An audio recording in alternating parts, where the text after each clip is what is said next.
한동훈과 윤석열의 관계가 어쩌면 민주당에 큰 기회가 될 수 있을 것 같습니다. 생각보다 사태가 심각해진 것 같은데 정보지글로 돌던 썰 보시고 이어가 보겠습니다. 어느 정도냐면 서로 이제 경멸하는 단계까지 간 것이 아니냐라고 그래요? 추측할 정도로 네. 서로에 대한 실망감, 반감, 비호감 이런 것들이 너무 깊어진 것 같아요.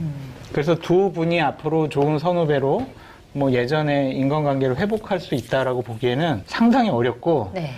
제가 이제 방송 오기 전에 한동훈 최측근하고 통화를 해봤는데 아이 뭐 끝났어 이러더라고요. 그래요. 더 이상은 관계 회복이 안 된다. 더 심한 표현이 있는데 네. 방송에서 하기는 그렇죠. 어렵고 하여튼 끝났다. 들으면 주변에서 나오는 얘기를 들으면 방송에 그 전할 수가 없어요.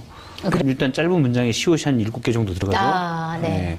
쌍으로 들어가면 더 많이 들어갈 수 있잖아요. 시옷이 3개가 한 단어에 세 글자에 3개가 들어가는 게 많아요. 그런 것들. 네. 그런 것들을 뭐 많이 있으면 뭐 이미 그거를 서로 알 거려? 네, 이번 기자회견에서도 확실하게 선을 그으며 나오는 것을 보니 이건 확실해 보입니다. 그러나 이렇게 다 하고만 있을 뚜껑이가 아닙니다. 현재 한동훈의 행보를 보면 지금 전당대회 출마가 거의 확정적입니다. 이게 중요한 이유는 유력 당권 주자인 나경원이든 누구든 그들은 결국 김건희 특검이나 최혜병 특검을 받자고 공식적으로 얘기하지는 못할 겁니다. 그런데 검찰 내 자신의 세력을 날려버린 한동훈은 오히려 할 수 있습니다.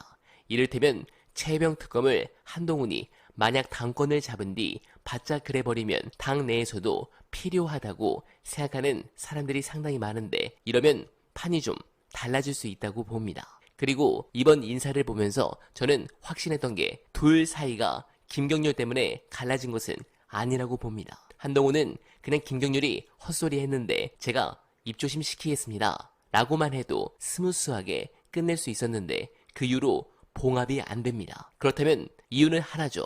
1월달에 김건희 소환하려고 해서 중앙지검장을 그때 교체하려고 시도했었다는 게 언론에서 보도됐습니다. 아마 윤석열은 한동훈, 이원석, 송경호 이 셋이 공모했다고 생각한 것 같습니다. 그래서 감정이 상했다가 여러 사건으로 인해 확신을 하고 갈라선 것이죠. 결국 이번 사태에서 이원석 총장 지시는 오히려 때늦은 것이었고 약속 대련이라는 비판까지 있었는데 이마저도 응징하겠다는 결기가 느껴집니다. 이 모두가 검찰의 수사 의지를 꺾겠다는 분명한 신호 아니겠습니까? 아주 재미있는 흐름이 아닐 수 없습니다. 여기서 한 가지 또 김건희 관련 재미있는 썰이 돌고 있습니다. 최재형 목사는 자신에 대한 보복이 들어오면 감춘 필살기를 여러 개 공개한다고 했는데 그중 하나입니다. 관련 영상 안내드리며 이만 인사드리겠습니다. 대통령도 그렇고 영부인도 그렇고 맞아서는 안 되는 무슨 주사를 맞고 있어요. 질병과 관련된 게 아니고 이거는 어떻게 보면 질병일 수도 있지만 정상적인 일반인이나 이런 분들은 맞을 수 없는 주사 있지 않습니까? 네. 돈이 있거나